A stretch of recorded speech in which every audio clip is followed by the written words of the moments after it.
प्रिय विद्यार्थियों, कैसे हैं आप सब। आज की अपनी श्रेष्ठ हिंदी क्लासेस की श्रृंखला में हम लेकर के आए हैं मनु भंडारी द्वारा रचित एक कहानी यह भी कि दूसरे पहलू के ऊपर हम आज की कक्षा में चर्चा करेंगे कि लेखिका के लेखन को प्रभावित करने वाले महिला व्यक्तित्वों का उसमें क्या योगदान रहा। लेखिका इसमें पाठ में 2-3 महिला व्यक्तित्वों की चर्चा कर रही हैं। एक है उनकी बहन, बड़ी बहन सुशीला, एक है उनकी माताजी और एक है उनकी प्राध्यापिका कॉलेज की शीला अग्रवाल जी। तो हम सिलसिलेवार चर्चा करेंगे इन बिंदुओं के ऊपर। पहले हम चर्चा कर लेते हैं उनकी बड़ी बहन सुशीला के ऊपर। तो सुशीला लेखिका से 2-3 साल ही बड़ी थी। उनके दोनों बहनों के बीच में वो कहती हैं कि हमने खूब खेल खेले हैं और सतोलिया, पकड़म पकड़ाई, ये सारे खेल हमने, गुड्डे गुडियों का ब्याह रचाना, ये सारे खेल मैंने अपनी बड़ी बहन सुशीला के साथ खेले हैं। सुशीला मेरी तुलना में गोरी और हट्टी कट्टी थी और जो है उस जमाने में हम खेलने के लिए घर के भीतर ही नहीं, खेलने का दायरा हमारा घर का दायरा पूरा मोहल्ला होता था। और उस जमाने में कुछ पड़ोसियों से संबंध तो इस प्रकार के हो गए थे मानो वे हमारे पारिवारिक सदस्य ही हों। आज का जो पड़ोसी कल्चर जो महानगरों की देन के फलस्वरूप चल पड़ा है, जो संकुचित, असहाय और असुरक्षित बना रहा है, उस तरह का माहौल हमने हमारे बचपन में नहीं देखा है। बाद में थोड़ी सी चर्चा और हुई है कि उस बहन की जब वो 16 साल की हो जाती है, मैट्रिक पास कर लेती हैं, तो वो शादी करके कोलकाता चली जाती हैं। इतनी ही चर्चा है पाठ में उनकी बहन के विषय में।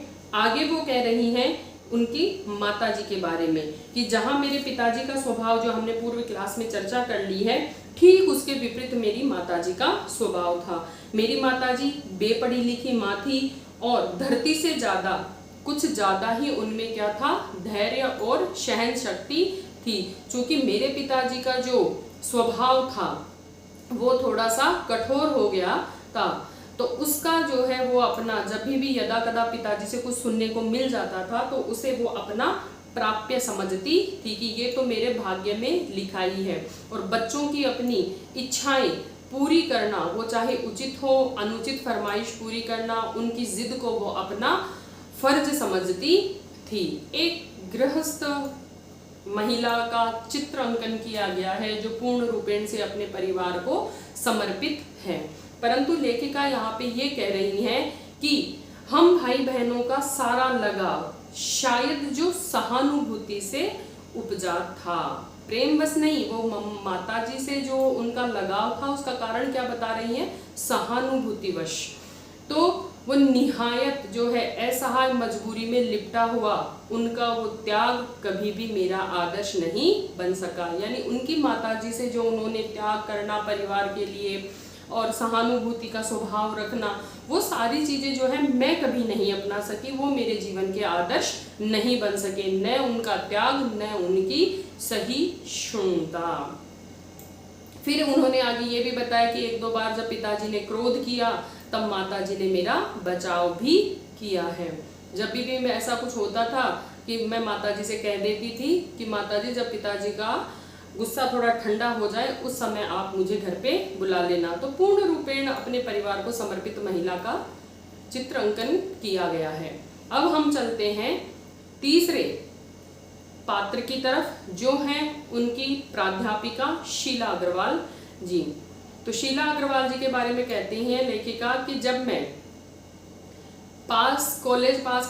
स्कूल पास करके कॉलेज में मैंने एडमिशन लिया तो उस समय हमारे प्राध्यापिका जो हैं कौन थी, शीला अग्रवाल जी। और ये किस सन की बात है, 42 के आंदोलन के आसपास की बात है।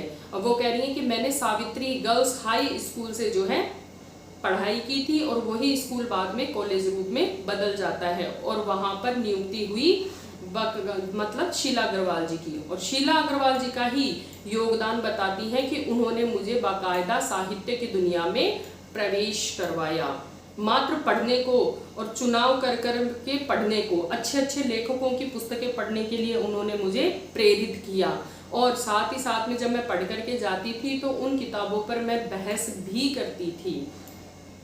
ये एक अध्यापक का शिष्य के व्यक्तित्व पर क्या प्रभाव पड़ता है उसकी चर्चा है। तो वो कह रही हैं कि उनका प्रभाव मेरे ऊपर ऐसा रहा कि जिस साहित्य को मैं छुटपुट किताबें पढ़ती थी पहले, वो साहित्य की सीमा अब जैनेन्द्र, अज्ञेय, यशपाल, भगवती चरण वर्मा जैसे बड़े बड़े लेखकों तक जा पहुंची। और इसी समय में मैंने जैनेन्द्र के उपन्यास सुनीता का अध्ययन किया, अज्ञेय जी के उपन्यास शेखर एक जीवनी को पढ़ा, फिर बाद में मैंने उनका दूसरा उपन्यास नदी के द्वीप पढ़ा, फिर इसी प्रकार से भगवती चरण वर्मा का मैंने चित्रलेखा पढ़ा और त्याग पत्र जैनेन्द्र का, ये सारी चीज़ें मैंने पढ़ी हैं। फिर शीला अग्रवाल जी ने, जब चूंकि मैं साहित्य पढ़ने लगी थी तो मुझ में देशभक्ति की भावना तो आने लगी थी और मेरे घर का वातावरण भी ऐसा था कि पिताजी हमेशा घर पे जो है राजनीतिक बहसें होती रहती थी, राजनीतिक लोग, पार्टी के लोग आते थे, चर्चा हमेशा होती थी, परंतु वो घर तक सीमित था मेरा दायरा। उस दायरे को निकाल करके बाहर तक लाने का कार्य जो है मेरे जीवन में मेरी अध्यापिका प्राध्यापिका शीला अग्रवाल जी की देन है। वो कह रही है कि सन 1946-47 में जो है हर तरफ प्रभात फेरियां, हड़तालें, जुलूस, भाषण, शहर का माहौल ही बदल रहा था और ये पूरे देश की उस समय पुकार थी। पूरे देश में ऐसा वातावरण बन चला था कि लोग जो है सड़कों पर उतर रहे थे।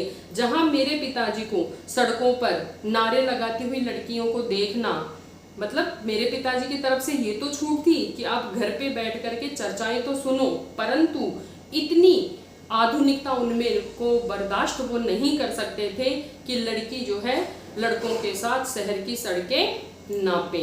परंतु चूंकि मैं शीला अग्रवाल जी से मिल चुकी थी और उनके व्यक्तित्व का प्रभाव मेरे ऊपर इतना गहरा हो चुका था कि रगों में मेरे लहू की जगह लावा बहने लगा था। सारी वर्जनाएं और सारा भय कैसे ध्वस्त हो जाता है, कैसे मेरे पिताजी की जितनी भी रोक टोक थी वो सारी मैं तोड़ करके सीमाएं बाहर निकल पड़ी। देश की लिए उस समय जो पुकार थी उसके लिए मैं भी आगे बढ़ पड़ी। तो इसका एकमात्र श्रेय मैं देना चाहूंगी मेरी प्राध्यापिका शीला अग्रवाल जी को। शीला अग्रवाल जी के बाद में ऐसा रहा उनके जीवन में कि उनको जो है कॉलेज से निकाल दिया जाता है। थर्ड ईयर आते आते लेखिका का जब थर्ड ईयर आता है तो उस समय उनको नोटिस थमा दिया जाता है और कॉलेज से निकाल दिया जाता है और थर्ड ईयर की क्लासें भी बंद कर दी जाती हैं। तो लेखिका कहती है कि हुड़दंग तो हमने बाहर भी खड़े होकर के खूब मचाया और प्रभाव उसका ये रहा कि उनको अगस्त का आखिरी ईयर खोलना ही पड़ा।